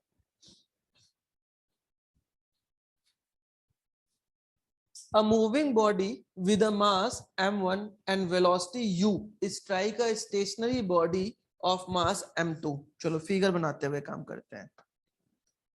एक बॉडी है जो कि u वेलोसिटी से मूव कर रही है, मास है m1, और एक स्टेशनरी बॉडी m2 से टकराती है। ठीक है। The masses m1 and m2 should be in the ratio m1 upon m2 show as to decreases the velocity of first body to 2u by 3। मतलब u से वो क्या हो जा रही है, 2u by 3 हो जा रही है। ठीक है। And giving a velocity of v to mass m2। तो बच्चे ये वेलोसिटी अब हो गई 2u by 3 m1 और ये वेलोसिटी हो गई आपकी v m2। हाँ, फिर क्या कह रहा है, m1 अपॉन m2 का रेशियो निकालना। निकालो निकालो और आंसर दो। हाँ, कोलिजन के बाद ही हुआ है, ये बिफोर है वो आफ्टर है।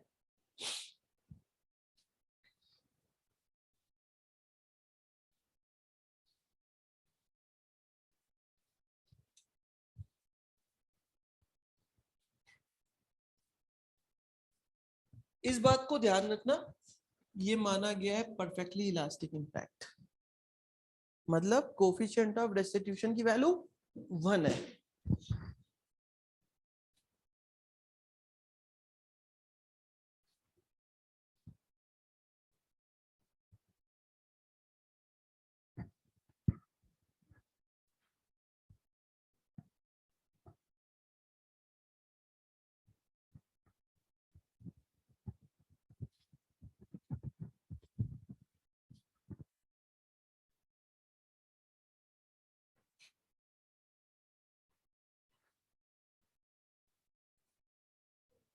हम्म, 5 मतलब पहला ऑप्शन की 1/5 पक्का। अच्छा ठीक है, तुमने इतनी पतली रफ क्यों ली है, तो पतली क्यों कहा लेने के लिए।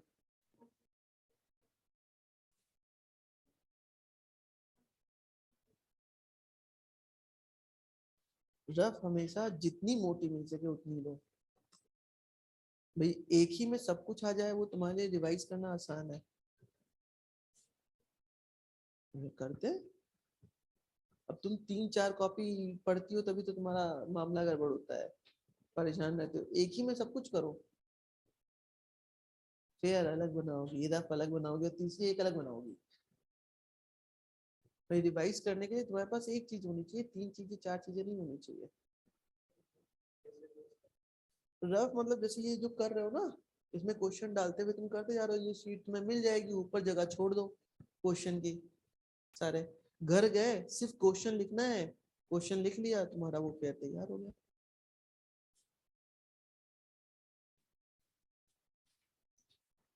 और जितनी मोटी बना सको उतनी मोटी बनाओ। एक बच्चा था वो तो क्या करता था, सारे के सारे इसके प्रिंट आउट निकालता था और कट करता था, स्टिक करता चिपकाता कुछ। खैर वो भी सही था। हम्म, इसमें नहीं।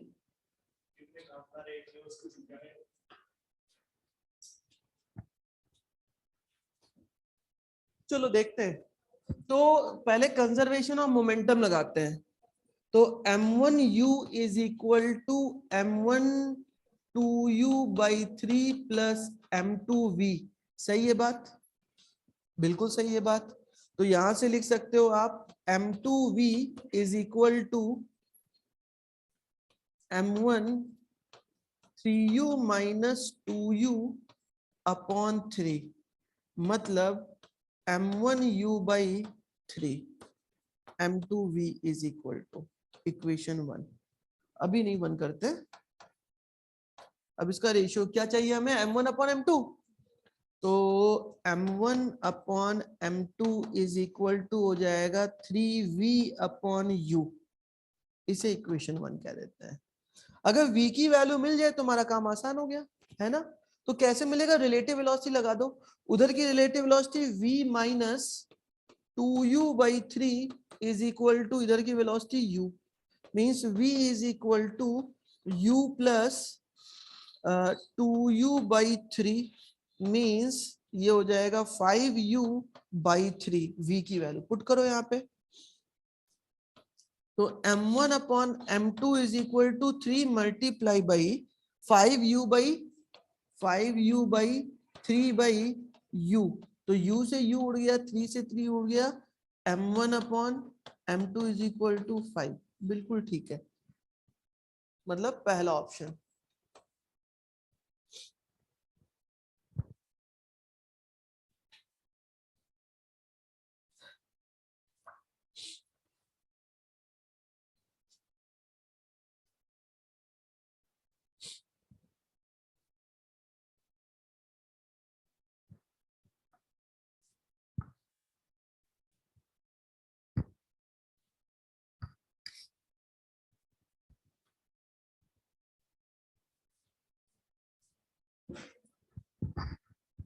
डन कर लिया। अगला क्वेश्चन, v1 and v2 का relative velocity after collision is always equal to relative velocity before collision। v1 minus हाँ mod of v1 minus v2 upon u2 minus u1। हाँ भाई नहीं यार, देख लेना। v1 is equal to m1 minus m2 upon m1 plus m2 into u1 plus 2m2 upon m1 plus m2 into u2।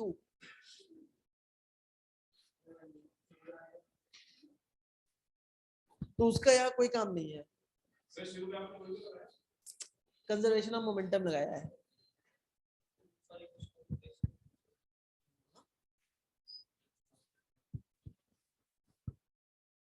To similar spring, तो 10 में जितने question होते हैं प्रीवियस में वही तो देखता हूं, ऐसा तो नहीं कि कोई अलग से देखता हूं। Two similar springs P and Q have spring constant Kp and Kq such that Kp is greater than Kq. They are stretched first by the same amount. Case A कह रहा है पहला, फिर कह रहा है then by the same force. The work done by the spring Kp, Wp and Wq are related as in case first and B। कौन सा ऑप्शन सही है, पहले में? हाँ, क्यों? फोर्स है, हाँ तो वो तो हो गया क्लियर भाई, एक्स के बढ़ने पे वर्क बढ़ जाता है।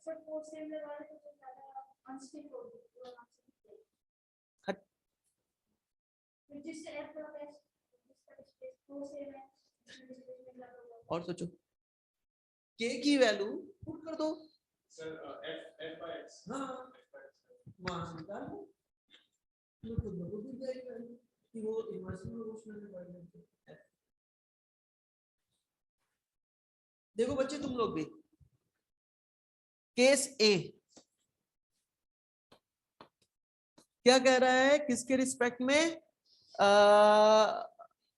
सेम फोर्स है, बी ए है तुम्हारा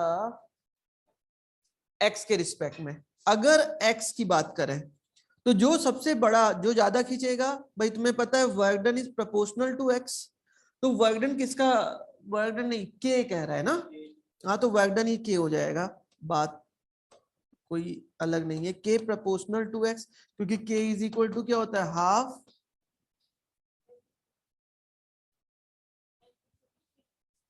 k इज इक्वल टू कहाँ पे, अच्छा स्प्रिंग, अरे मैं ना थोड़ा सा चला गया हूँ पुराने टाइम में। f इज इक्वल टू होता है k इंटू एक्स, सही है बात। अब k की वैल्यू बढ़ रही है, k की वैल्यू बढ़ रही है, तो भाई इससे बढ़ने से क्या मतलब है, x बढ़ेगा तो वर्क डन बढ़ेगा, इसकी जरूरत ही नहीं है हमें, इसकी हमें कोई जरूरत नहीं है। हमें पता है work done proportional to x होता है, तो W सिंस W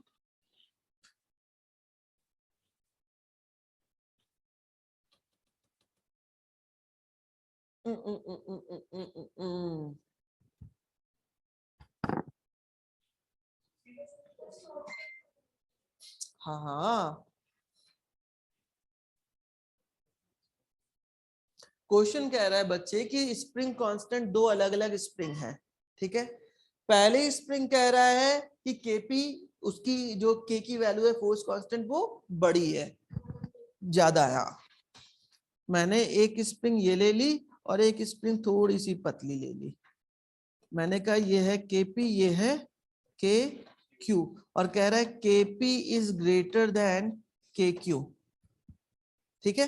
अब देखो वर्क डन की वैल्यू क्या होती है, हाफ के एक्स स्क्वायर, तो हमारे एक्स के बढ़ने पे वर्क की वैल्यू बढ़ेगी, इसका मतलब W P is greater than W Q, हम सीधे कह सकते हैं। हाँ बिल्कुल। अगली बात देखो, हाँ ये पहला केस था, दूसरे केस की बात कर रहा है। दूसरे केस में क्या कह रहा है, सेम फोर्स के साथ कह रहा है, तो सेम फोर्स मतलब F क्या हो गया कांस्टेंट, X का कैसा रिलेशन होगा, डिवाइड हो जाएगा। भाई K की जगह पे F अपॉन X पुट करो, ठीक है ना, तो तुम्हारे साथ क्या बना, रेसिप्रोकल ऑफ, भाई वर्क डन ही तो पूछ रहा है, work done is inversely proportional of K, तो हमें क्या मिल गया, अगर K की वैल्यू बड़ी है तो वर्क डन की वैल्यू क्या होगी, B केस, तो W P is less than W Q, तो कौन सा ऑप्शन आ रहा है, B, बिल्कुल ठीक है।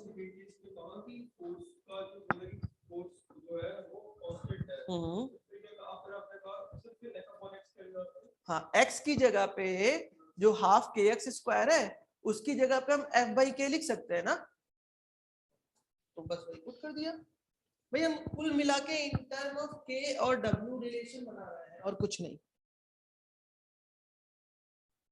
ऊपर वाले में देखो के बढ़ने पे वर्क डन बढ़ रहा था, जबकि x कांस्टेंट है, इस वाले में के बढ़ने पे वर्क डन घट रहा है, तो हमारा ये उल्टा हो जाएगा। हाँ बिल्कुल। चलो भाई अगले को, अरे इसमें सोचना क्या है, तुम खुद कर सकते हो, छापो नहीं, दिमाग से काम करो। अगला question, body is allowed to fall freely under gravity from a height of 10 metre, ठीक है। देखो इसको थ्रो नहीं किया जा रहा है, फ्रीली है falling, if it loses 25% of its energy due to impact with the ground, then the maximum height it rises after one impact is, आपको h1 की वैल्यू निकालनी है। हट, हमें तो p की वैल्यू ही नहीं दिया है। हाँ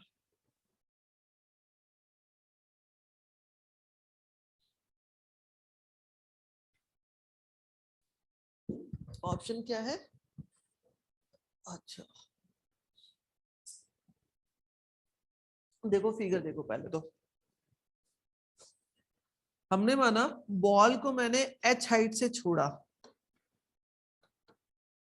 और इसके बाद ये कितने हाइट तक पहुंच रहा है, h1 हाइट तक पहुंच रहा है, इन दोनों के बीच में रिलेशन डेवलप कर लो। तो हम कह सकते हैं, अगर मैं बात करूं mgh1 की, ठीक है, अगर मुझे mgh1 मिल जाए, निकाल सकते हो या, हाँ ए ऑप्शन आ रहा है, नहीं बच्चे, ए ऑप्शन गलत है।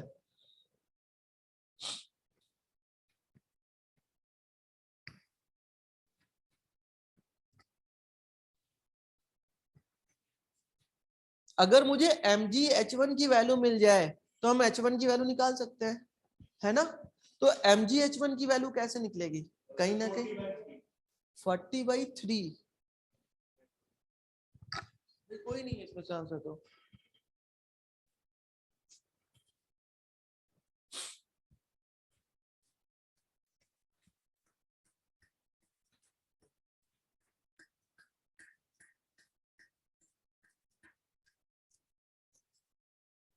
आया 4/10 मतलब 0.4। तुम यार क्या रह के जाग रहे हो।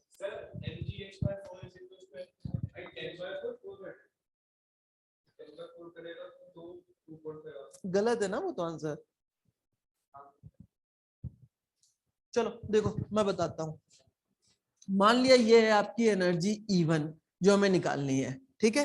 और E इज इक्वल टू कितनी होगी, E इज इक्वल टू बात करूं तो ये होगी आपकी mgh, जो एनर्जी यहाँ पे मिल रही है हमें, सही है बात।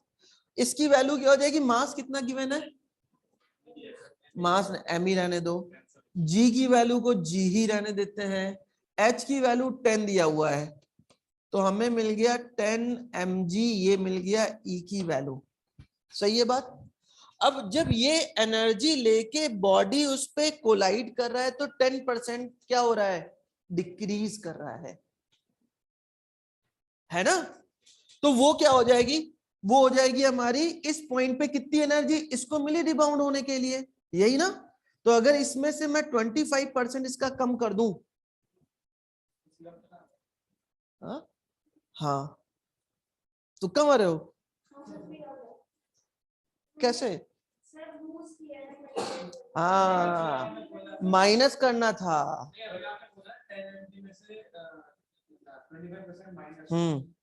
जी नहीं। तो बच्चे इसके लिए कर लोगे, चलो फिर कर डालो, क्या करना है मैं करूं। अगले क्वेश्चन पे आते हैं। हाँ अच्छा 3 से मल्टीप्लाई नहीं किया था, क्यों नहीं किया था, तो 3 से मल्टीप्लाई क्यों करेंगे,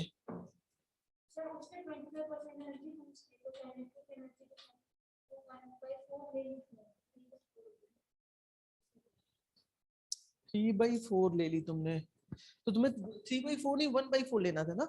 हाँ वही कह रहा है 1/4 हो रही है। हाँ अच्छा फिर ठीक है। क्या बच्चे तुम लोग नहीं कर पाओगे, नहीं आया, आ गया, पक्का बढ़ू आगे, सोच लो तुम लोग यार कुछ, चलो करो, करके दिखाओ मुझे, मैं ऐसे नहीं बढ़ूंगा आगे, करके दिखाओ सारे लोग, तुम भी भाई साहब 0.4 वाले, अच्छा करो पहले, करो और आंसर बताओ, फिर अगले क्वेश्चन पे आता हूं मैं।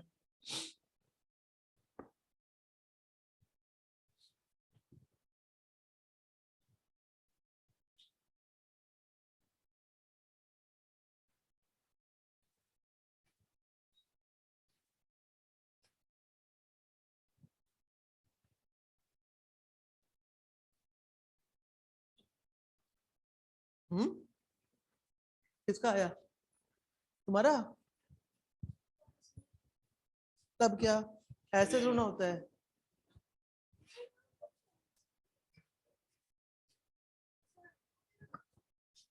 That is equal to 30/4।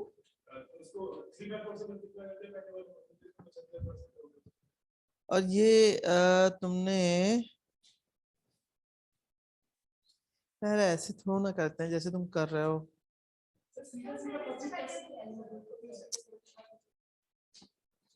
चल लड़के देख इधर, ये बिफोर इम्पैक्ट, ये बात समझ में आई। बिफोर इम्पैक्ट मतलब इम्पैक्ट करने से पहले इसके पास एनर्जी कितनी थी 10 GH, ये बात सही है। आफ्टर इंपैक्ट देखते हैं।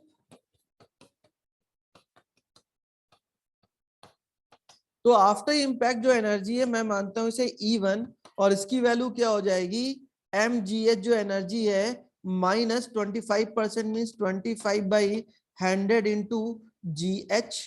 सही है बात। इसका मतलब ये वैल्यू मिल जाएगी 0.75 GH। ठीक है, mgh। हाँ अरे यार m ठीक है। अब ये जो एनर्जी मिल रही है बच्चे, ये एनर्जी किस चीज में काम आ रही है, इसके उस हाइट तक जाने के काम आ रही है। मतलब यही तो तुम्हारी mgh1 के इक्वल है। तो यहां से mg को गायब कर दो, तो h1 is equal to 0.75 multiply by 10, height 10 दी है तो कितनी आ गई, 7.5 मीटर।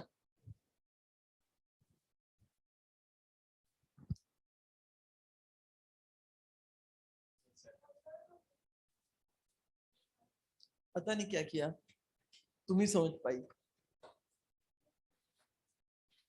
ऐसे ही कुछ किया था। हाँ वो, चलो अगले क्वेश्चन पे आ जाओ।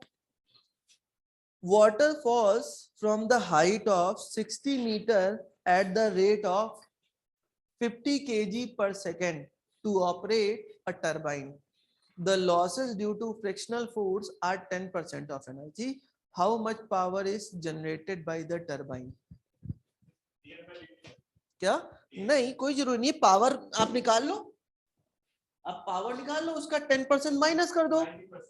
हाँ उसका 90% ले लो।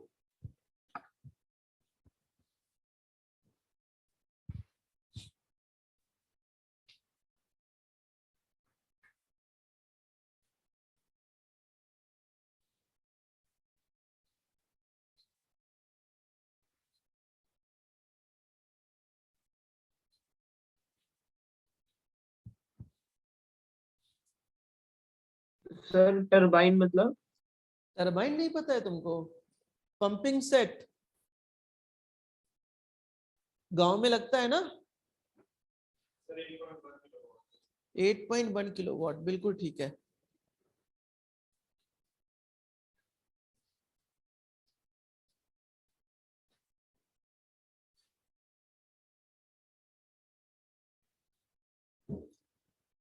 देखो बच्चे, पावर की वैल्यू क्या होती है, वर्क डन बाई टाइम, और इसे मैं लिख सकता हूं force into displacement upon time. इसे मैं लिख सकता हूं मास अपॉन टाइम इनटू जी इनटू एक्स। देखो मास अपॉन टाइम रेट दिया हुआ है 15, जी की वैल्यू 10 लेने को कह रहा है, और कितनी हाइट पे है, 60 मीटर। Sir A option. हाँ अब तुम्हारा सही है। तो ये हो गया 9000 वाट, और 9000 वाट का कितना परसेंट लेना है, 90%। तो कितना हो जाएगा, 90% of power is equal to 8.1 kilowatt, क्योंकि 8100 आएगा। ठीक है, बिल्कुल ठीक है। चलो अगले क्वेश्चन पे आते हैं। नोट कर लिया? ये भी बता दूं कैसे, भाई इसका निकाल सकते हो कि नहीं, निकाल लोगे ना, ठीक है। बताओ बच्चे, बहुत बढ़िया क्वेश्चन है। ये वही है टिप वाला, ये करा चुके हैं तुम लोगों को पहले। क्या टूटा, कहाँ टूटा है? अरे वो बॉल है, तो क्या हुआ?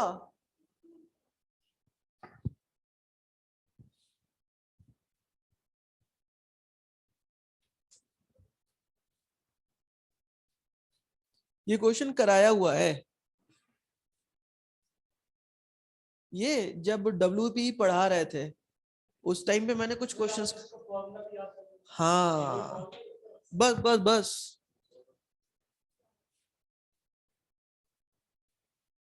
देवी जी ये नहीं रट्टा, तो सॉल्व करो।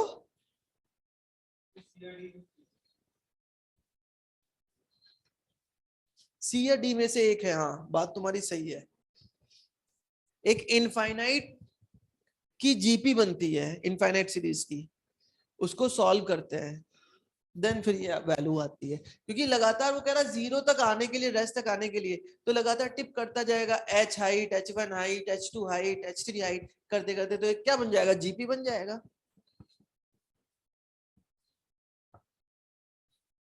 चलो देखो मैं सॉल्व कर देता हूं।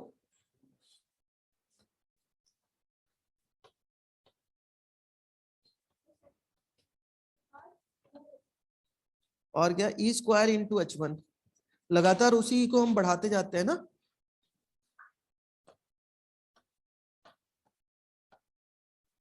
और इन सब के इसके साथ रेशियो ले लेते हैं।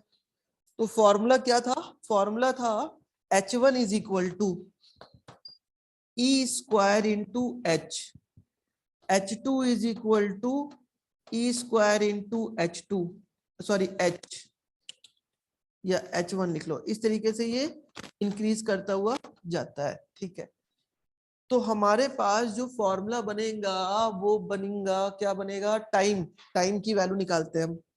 अब देखो बच्चे, टी अगर मैं बोलूं कि ये ऑब्जेक्ट यहां है, ए से लेकर बी तक आता है, ए से लेकर बी तक आता है, बी से लेकर सी तक जाता है, सॉरी, तो बी से सी जाने और सी से बी वापस आने में ही तो एक टाइम खर्च हो रहा है भाई। यहां से यहां जाएगा तो एक टाइम, यहां से वापस आएगा तो एक टाइम, इसका टाइम काउंट कर लो, फिर इसका टाइम काउंट कर लो, फिर इसका टाइम काउंट कर लो, और फिर क्या करो, सबको ऐड कर लो, तो वही उतना ही टाइम लगेगा। तो हम काउंट कर रहे हैं, जरा देखो, T B C plus T C B, हाँ उसे कर रहा है भाई। एक बार क्या कर रहा है, ऊपर जाएगा फिर नीचे, तो डबल टाइम जा रहा है ना। हाँ, तो मैं यहाँ पे उन दोनों को ऐड कर रहा हूं, और सिर्फ पहले वाले में एक जाएगा, ठीक है, तो इसलिए उसको भी छोड़ दिया है, बाकी सबको काउंट कर ले रहे हैं। तो ये बन जाएगा, इसकी वैल्यू, टी की वैल्यू क्या होती है, 2h जी,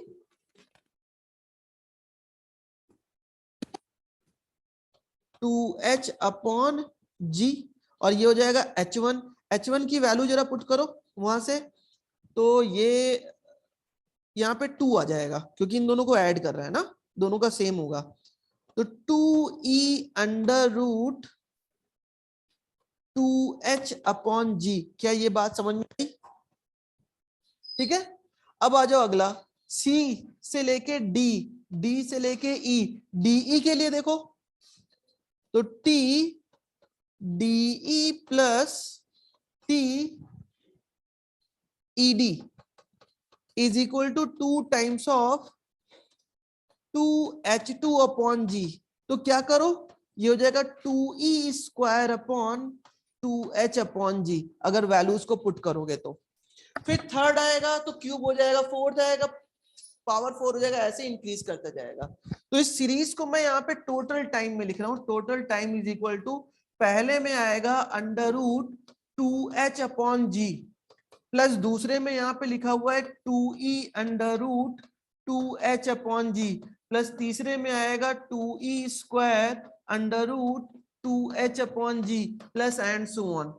तो कुछ कॉमन है, हाँ कॉमन है, 2h अपॉन जी को यही रहने दो, और यहां से कॉमन ले लो 2e under root 2h upon g, तो 1 plus e square and so on. अब बताओ ये इनफाइनाइट को जा रहा है, इसकी वैल्यू कितनी, 1 अपॉन 1 माइनस ई। तो क्या मिल गया हमें, हमें मिल गया under root 2h upon g plus 2e under root 2h upon g into 1 upon 1 minus e. अब देखो इन दोनों से 2h अपॉन जी को कॉमन ले लो, तो 2h अपॉन जी को कॉमन ले लिया, तो 1 प्लस 2e अपॉन 1 माइनस ई, इसका मतलब मिल गया आपको 2h अपॉन, अंडर रूट है बच्चे, 2h अपॉन जी 1 माइनस 2e प्लस ई, 1 minus E plus 2e/1 - e, तो क्या हो जाएगा 1 + e। हाँ, तो √2h/g 1 + e/1 - e, इतना टोटल टाइम लगेगा उसे। मतलब ऑप्शन सी करेक्ट ऑप्शन। ठीक है।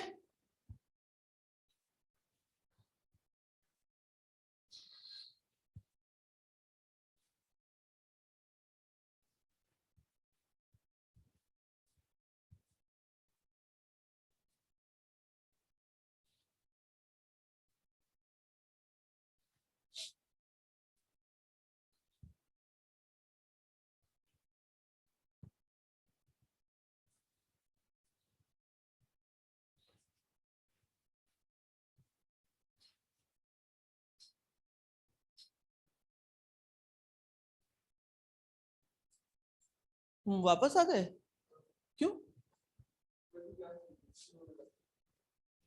कौन सी क्लास? अच्छा,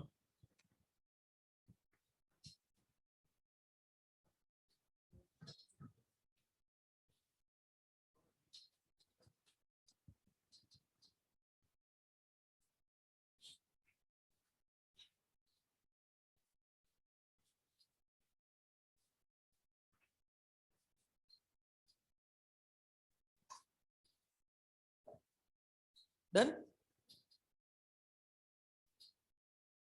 चलो बच्चे ठीक है। अब नेक्स्ट क्वेश्चन है, ये थोड़ा सा अच्छा थोड़ा बड़ा है वो, तो उसे हम लोग करेंगे कल की डेट में। ठीक है, आज सिर्फ इतना ही करते हैं। ये फाइल मैं तुम लोगों को भेज दूंगा, इसको यहीं सेव कर देता हूँ।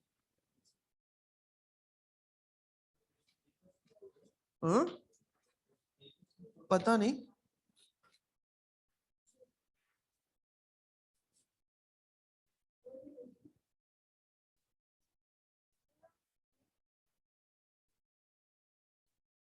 क्या बच्चे? हाँ यही दूंगा, ये नहीं दूंगा, मतलब ये सारे क्वेश्चन नहीं दूंगा।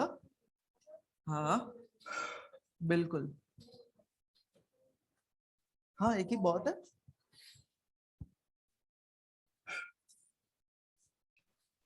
सर ये PDF भेजोगे? हाँ बच्चे भेज दूंगा, लेकिन कल भेजूंगा, आज नहीं। अब इसमें बहुत से क्वेश्चंस क्यों बचे सर? हुए हैं। अब अच्छा इसमें ठीक है, ठीक 40 क्वेश्चन ही है ना। हाँ, ओके सर।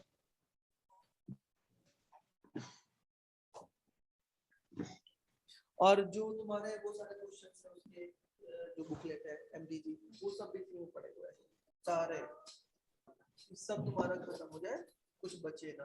और सर जो इक्विलिब्रियम है स्टेबल अनस्टेबल वो करेंगे स्टेबल अनस्टेबल इसका डबल डेफिनेशन करके बताते हैं कि अनस्टेबल इक्विलिब्रियम स्टेबल इक्विलिब्रियम में वो नहीं करेंगे यार, वो सब कोर्स में करेंगे, यहाँ की जरूरत नहीं है। और उसमें प्रॉब्लम क्या है भाई, उसको करके तो देखो एक बार। नॉर्मल हो जाता है ग्राफ में, या मैं काम करता हूँ, इसको सेंड कर देता हूँ आप लोगों को, आप लोग घर पे करना। जो क्वेश्चन लग जाते हैं ठीक है, जो नहीं लगते हैं वो भी ठीक है। ठीक है,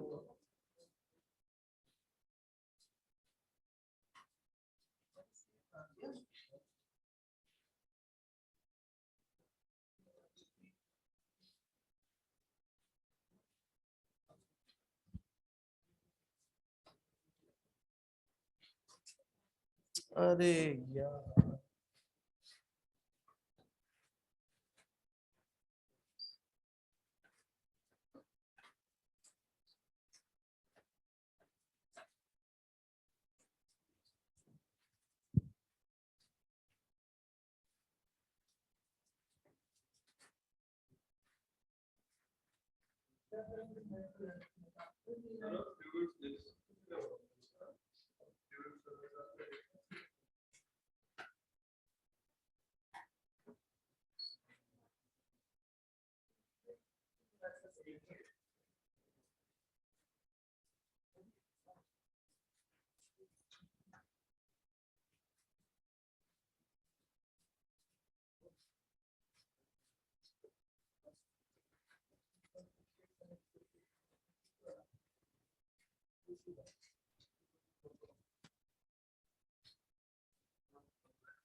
हुआ ना?